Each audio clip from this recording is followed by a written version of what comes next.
How you doing? Economic Ninja here. We are going to talk supply chain management problems, breakdown, all of that good stuff. And so I've got Sage News back on.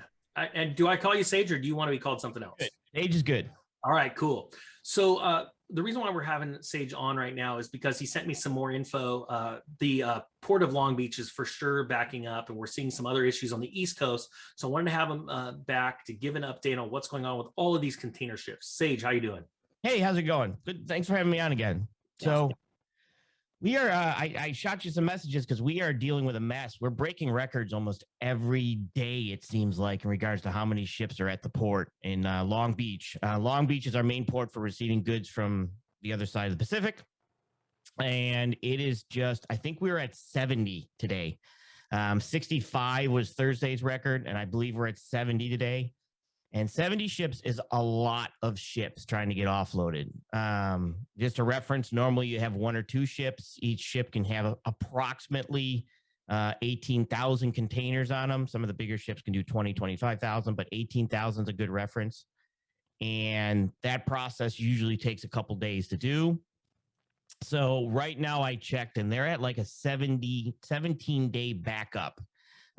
For you to, if you just showed up today and you're ship number 70, you're anywhere from 17 days right now before you would even touch a dock as they're rolling through here, which is a huge waiting period for these ships. Yeah, no, do you have a graphic of what's going on in LA right now? I do. Let me show you a couple. Let me shoot this. All right. So this one is going to be Long Beach. So what I have here is these are ships out here that you can see on the outside that are just, they're not even at anchor because there's no room in the anchor area, which is all the little circles. Yep. So they're basically just kind of floating around out here. They list themselves as, you know, in a way that they not under command, which means that if another ship were to come by, they don't have the means to be able to get out of the way quickly. They're just kind of floating there. Wow. So basically, all these little dots here, and I think I have a little bit of a zoom dip. Oh, we'll start with this one. All these are just outside the port at anchor in the anchoring area, waiting to get in. And then, of course, there's some in the port. So the issue is, and then we're also starting to see another backup just outside of Savannah, Georgia, and where these ships are all at anchor. And a lot of these ships is our outbound traffic. So these will come down from like, let's say New York, New Jersey, and then they'll grab more containers down here in Georgia, and then they'll head out. And so even the freight that we're trying to get out is now getting backed up. And it's gotten actually pretty bad in regards to a couple reasons. One, even the administration has noticed a lot of issues with it, and they've created a supply chain task force to kind of go in and figure out what the plan is, like what's going on, how we can improve this. Even some of the ports have even said they're not 24-hour ports, even in LA, because the warehouses don't work 24 hours. So the warehouse is blaming the truck drivers are blaming the warehouses, the warehouse blaming. Nobody wants to work 24 hours to step this up. And I think they're going to just start to try something new. But if you're looking for your Christmas stuff, you better have ordered it last month, because good luck. Yeah, and that's an interesting point, because I've talked to people about this that say we want to buy right now, but we're concerned with like certain things. You know, what if the item doesn't work? What's the return policy going to be like? So I don't want to buy this early. You know, right. And some people just said, heck with it. I'll give silver coins out to everybody, you know, or I'll buy my nephew and niece some Bitcoin. I mean, literally, I'm seeing people like are really thinking about this. Yeah, and it's something that you want to make. I mean, this is, and the problem with this causes is that as these ships sit there, you're also looking at trucks that we don't have capacity for, right? So those trucks that you don't have capacity for, because a lot of issues we're having now with trucks is the chips, the semiconductors and the chips. Well, some of the systems in the trucks are breaking, and it's called a DEF system, the DEF system. It's an environmental system that if this sensor doesn't work, it actually downgrades the truck's power. It'll slow the truck down. So now we have so parts for trucks aren't coming in when they break down and things like that. So this could be a silver and gold Christmas for the stocking stuffers. Yeah. The other items just are having a difficult time getting to you. Yeah. And you know what's really interesting is all I see is opportunity everywhere, because as we're seeing all of these ships bound up and they're just stacking up right now, there's going to be a day where they're not. People, we're not only reporting what's happening right now and all the bad news. The good news is when all of these ships are able to unload their goods, they're going to be going to stores that are about to be flooded with inventory. And if you want to say sale, I mean, that's an understatement, because a lot of these stores have made multiple orders. And when all of these come in, they're going to be flooded with inventory. Right. And that's a good point too, because remember, stores order, we used to be on the just-in-time process, right? So right now we're in the just-in-no-time. So that just-in-time process, although it's ordering, by the time people wanted to get the stuff, it's not there. So people have gone and gotten other things, right? And then when they finally hit the store, it's like, oh God, what are we doing with this stuff? And then you're seeing, massive sales, because you got 2022 stuff coming just behind the 2021 stuff that we can't even get onto the shelves. So when it does hit the shelves, it's definitely a sale time to buy this stuff when it hits. Yeah, exactly. And I understand the DEF issue. We've been stuck out in the desert in limp mode before with our truck, where we can't move more than 25 miles an hour. And it's horrible, especially if you're towing a load. And in full disclosure, it's not a semi truck that I was running, just a large dually with big park model homes. But it's a very serious issue. If you can't, we've actually been stuck, and our truck had to stay in Laughlin, Nevada for a week while they tried to diagnose the problem. And it ended up being a dirty sensor, which was nothing to fix. But I mean, we were out of commission for a week. I can't imagine if these larger truck operators go through that.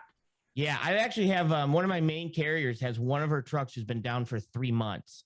Wow. 3 months, because they can't get parts, and there's an 8 to 10 month back order on these chips for the DEF system. And any diesel has to run this DEF system past a certain year, which I think it's I want to say I can't remember the year, but it's like in 1999 or something, or newer. Don't quote me on that year, but it's an older truck that doesn't have to run it. But after that, they do. And when these sensors don't work or these parts don't work and they can't get parts, the truck sits. And that causes a high demand for the guys who can run. So now you're paying those guys more money, which is great for the truck driver, but eventually bad for inflation and pricing and goods and stuff like that. Yeah, because that money those increased prices make their way through the entire system eventually to the end user. Right. Yeah. Absolutely. And that's the question. It's like, do you buy now to try and lock in a lower price? Because we know that for the unforeseeable future, we are going to see higher prices because of all kinds of log jams in this supply chain.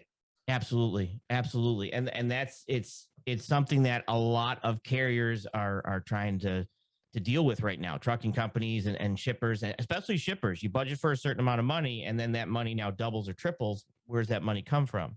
And at some point, it's like, okay, we get in trouble. But I just don't see any relief in it. Every time I'm checking the charts and checking it's like new record. And I'm like, holy crap. Yeah. So, and, something that nobody's paying attention to and thinking about right now is, first off, like the semi truck operator that you said truck was out of service for 3 months. That is 3 months of lost income. It's never coming back. You don't have enough hours in the day to make up for the 3 weeks of lost wages. Right. The store that cannot get goods in right now and they have bare shelves, that bare shelf is a piece of real estate, which means that is one less item that you can sell to your customer, and they're going to go somewhere else. So you have not only the lost revenue from the piece of merchandise, but the possibility of losing a customer, right? And what I want people to think about, all these ships right now that are docked stand for, it's more than just goods on that. That is a lifeline for the not end user, but the store that wants to sell those goods. Correct. Some of these goods may not be getting to the store before the store closes their doors. And that's it's going to be very interesting. We're seeing big box stores all over the country close their doors right now. What happens to the goods that were supposed to get to that store? Well, if the company is still open and solvent, it's obviously going to reroute those shipments to a different store. But what if you're the small mom and pop and you have a shipment coming, and by the time it gets there, you have just declared, you're closing your doors. You have to close the company, or it's bankruptcy time. I mean, there's a lot of goods that might not ever make it to their intended destination. There might be some fire sales here pretty soon. Right. And this is something too, and I'll use flowers because it's easy. flowers have specific sell dates, right? Mother's Day, things like that. Flowers are top dollar when those school supplies are top dollar before school opens up. Sneakers and stuff and new clothes, they're top dollar. And this is where stores, like it or not, they mark those things up knowing that you're going to go get that stuff for your kids. But after those days pass, those flowers the day after Mother's Day, 50 cents. You compared to the day before. And so there, a lot of this stuff, what we've also been planning on is that knowing when those seasons come and knowing when those purchases come. And if we can't get the goods there when these stores expect to be able to make big profits with it, they won't make it through that following year because they didn't make their, a lot of times they used to say that a store's, it wouldn't start to make money until November, and then November, and then by the beginning of the year again, that's when its profits were. And if those profits aren't there because there's no merchandise there, you'd be seeing a lot of those shutdowns. Well, shoot, that's a great example. Use Halloween decorations as an example now. Those are not going to make it probably in time to sell for Halloween. They're going to be pennies. So for every Halloween decoration that's on those ships right now, they're more than likely not going to get there in time to sell for Halloween. They might get there the week before. Correct. Yeah. Or the week after. And if it's the week after, you're the store that gets it the week after, you're in trouble. And that's the store that's going to have to eat that cost difference. And there's nobody else. So we're talking, I believe that we're about to see some huge write-downs in corporate balance sheets coming into Q4 because of these exact scenarios right now. Right. Absolutely. And I agree with you 100%. And I just see a lot of this. And that's one other thing too, with, you talked about when your video earlier today, I'm not sure it was going to air, but silver dropping down. Yeah. Right. Yeah. I had to buy silver. So it's one of those things that, it's because now with dollar going up, silver goes down, that it kind of offsets each other. Right. Yeah. And what's interesting, I did that video yesterday. And then today it's down. Everything's down even more. Stock market's down. I mean, we are seeing the beginning of what I believe is a liquidity event. It's going to be right. And I think that the shipping and the logistics rolls all into this as it starts to make, you tie it all together and you start to see this as, it ties into that whole plan, that whole thing. Yeah. This is extreme pressure on the truckers. This is worse than the fuel increase of 2008 when truck drivers are just pulling over on the side of this road because they said, look, we wrote a contract for this amount for shipping. We can't even we can't pay for the gas with what we're getting for the entire contract. So they're just pulling over in protest essentially. And what's happening now is 10 times worse in my opinion. Right. And then the other problem with this is just like everything happens, like you say, in cycles, is you have guys that are coming in only knowing this great freight, this great stuff, right? And this is they're like, yeah, it's $5 a mile. And then next thing you know, everything works in a cycle. When that cycle comes down, what are those guys? Excellent point. It's like becoming a real estate agent the last couple of years going, oh my gosh, I'm selling houses. I'm making so much money. It's insane. Or let's say you're a real estate agent in the early 2000s and all you knew was sell, and things were making money. And all of a sudden they stopped.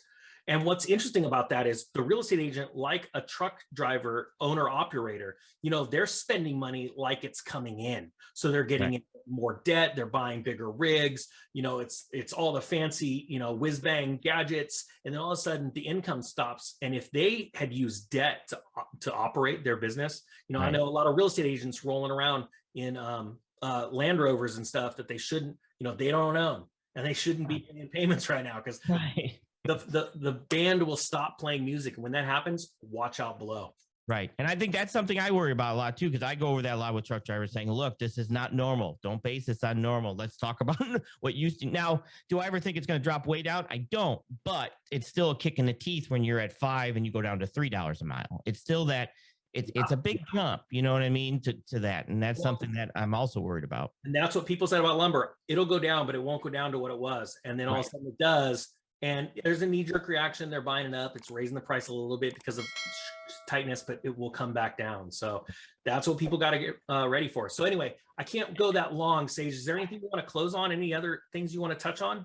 No, just basically, like I said, if you're out there and you're in the trucking industry, just understand that, what's good today might not be good tomorrow, and maintain that discipline in regards to your business. It's still a business, and run it like a business.